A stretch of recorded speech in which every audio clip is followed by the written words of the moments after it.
In an oil and gas lease, in fact, in any lease, there are three major um, elements to it. What's being conveyed, for how long, and for how much.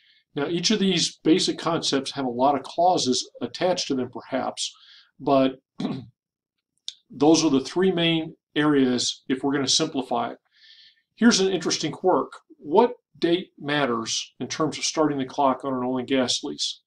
You would think it would be perhaps the date that it was signed or maybe the date that it was recorded in a courthouse somewhere, but that's not it. It's actually the date that's on the lease. And given that you're going to see, or in the past, there have been issues about the expiration of leases when the lease began becomes a very important issue. So first, what is being conveyed? This is where you get into the legal description. And in Texas, we have some terrible ways to describe properties, but this is where they design not only the horizontal aspect of the lease, but also the vertical aspect of the lease, because it's possible to lease minerals only to a certain level or only to a particular formation, although people will tell you it's better to specify it by depth than by formation. The Mother Hubbard clause comes out because you see that very complicated land description on the chart. What if there's a little chunk that you left out that was meant to be included? And so that's where the Mother Hubbard clause comes in. And you could see it's just interesting how all of these things get litigated. Some oil and gas companies took that Mother Hubbard clause and wanted to go with it and say like, oh, we got all of this. And so now typically a Mother Hubbard clause is only good for about a 10% expansion of the horizontal acreage. For how long? The habitandum clause is the basic element of how long. This has changed through the years. The current norm, if you will, is that a primary term is 3 years long. You'll see some readings will say you pay for it year by year with a delayed rental clause. Now the norm is to do what's called a paid up lease, and the consideration you pay gives you 3 years to drill. Well, what happens at the end of that 3 years? Do you have to renegotiate the lease? In the best case, no, because within that 3-year period, the oil and gas company will have successfully drilled, located economic quantities of oil and or gas, and are producing oil and gas in economic quantities. And at that point, the lease becomes held by production, or HBP. And this is one of our vocabulary words later on. I think it's on vocabulary list 2, because you'll hear that a lot. Well, that lease is HBP.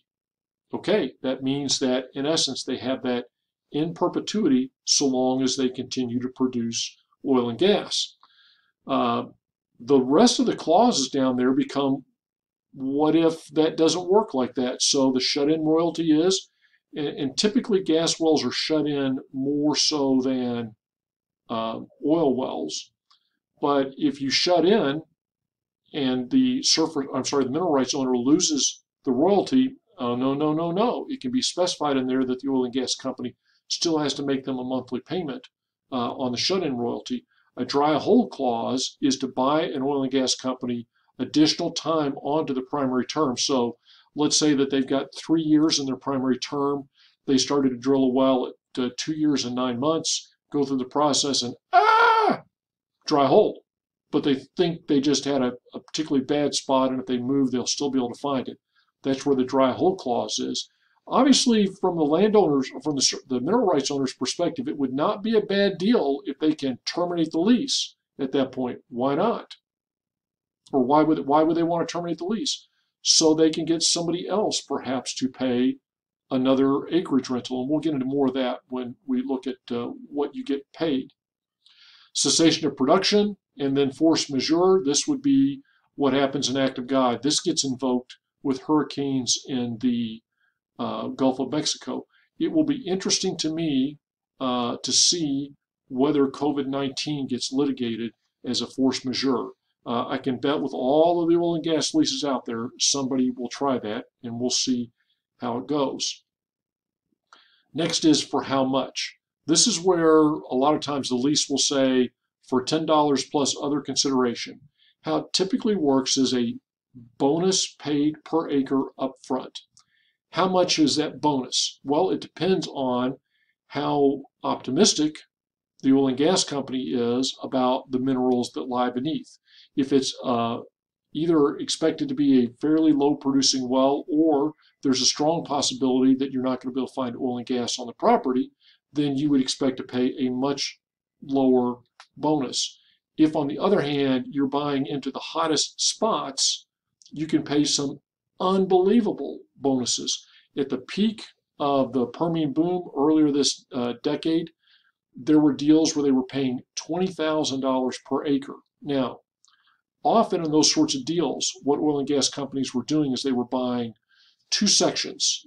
So 1 mile by 2 mile, which is 1,320 acres. If you multiply 1,320 acres by $20,000 an acre, you come up with $25.6 million just to secure the drilling rights in that 1 mile by 2 mile rectangle. If you assume that you're going to be able to, say, put 8 wells, drill 8 horizontal wells in that, you're still paying over $3 million per well just in acreage bonuses. But again, it varies quite a bit based on what you think is happening underneath the land. The next element is the royalty. Once upon a time, 1/8 or 12.5% was the standard royalty. That's still the royalty in a lot of the federal leasing deals. In the private deals, the mineral rights owners have been able to, I should say, do it this way, ratchet up the amount they have to pay. It's not unheard of to pay a quarter. I've heard read some documents that say even up to a third, but I've never seen or heard of personally a case where the royalty was that high. And so this is always negotiated between the mineral rights owner and the company. Once upon a time, before the internet and before social media, it was probably very easy for the oil and gas companies to get widely varying deals with the different people. I suspect that's a lot harder to do in the common era. This idea of even royalties becomes complicated. The way royalties are paid is after the expenses of, I'm sorry, before the expenses of actually drilling and operating the lease. And so you have to pay that royalty on that oil that comes to the surface without being able to charge for what it took to bring to the surface. They do have to pay the severance taxes on it, and it varies from state to state. In Texas, it's not too bad. It's around 4%. And calculating the royalty, therefore, can become pretty complicated. So there are often many terms in the lease about how to calculate the royalty as well. Some miscellaneous clauses, pooling. This is about the ability of the oil and gas company to take the lease they signed with this person, to combine it with the lease they signed with this person, to pool them together to make them more valuable to drill wells. The pew clause is, to put it in kind of a lingo term, an attempt by the mineral rights owners to say use it or lose it. A pew clause, what a mineral rights owner does not want to have happen is a huge chunk of land that is held by one small well or one low producing well. They want that lease to have to be fully drilled. And the pew clause is a way of saying use it or lose it. And it applies to both the vertical and the horizontal parts of the lease. So you get it signed, and then you get the lease recorded. It's not mandatory to get the lease recorded, but it's just a good idea. I want to pause here to say it's remarkable the impact that leasing can have on oil and gas company operations. Several years ago, we took a trip out to the Permian Basin to visit a well that was being drilled there. This is an area where they were doing lots of horizontal wells, but this particular well was 12,000-foot vertical well. And I asked the company man, why are you drilling the well like this? And the answer was very clear. We're about to lose the lease on this land, and so we are trying to HBP the lease through drilling. And so I then asked him, how deep are you drilling? And it was like an 11,000-foot well, which in the Permian Basin is really deep. And I said, why so deep? And he goes, we want to be able to hold all the zones. And so that company's drilling decision was based strictly on the requirements of maintaining the lease.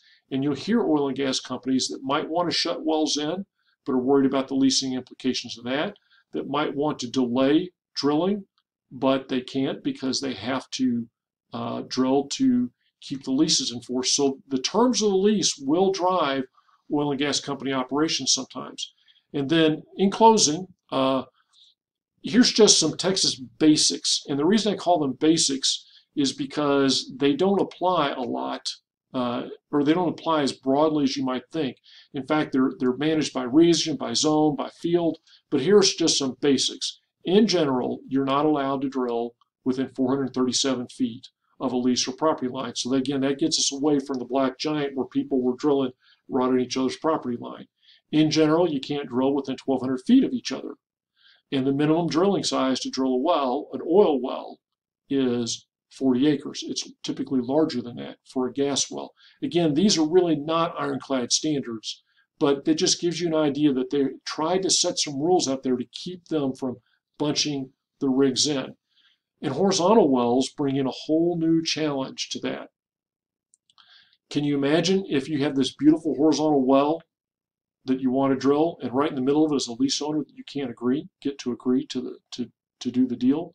Now in Oklahoma, they have a thing called forced pooling where they can basically say, hey pal, you're going to participate whether you like it or not. Not so in Texas. And also, we talk about 1,200 feet between wells. Well, in those horizontal wells, they're experimenting with spacings as low as 400 and 500 feet between the different wells. So again, these are not ironclad rules, but these are just some of the rules that you have to be aware of as you make plans to drill a well. So again, the landman is the oil and gas professional that focuses on ascertaining the ownership and then obtaining the lease. And then in a lease, we're talking largely about what's being conveyed, for how long, and how much money you got. In class, we're going to have a real land professional that's going to be able to share with you his real-world experiences in making these things come to life. I look forward to that discussion.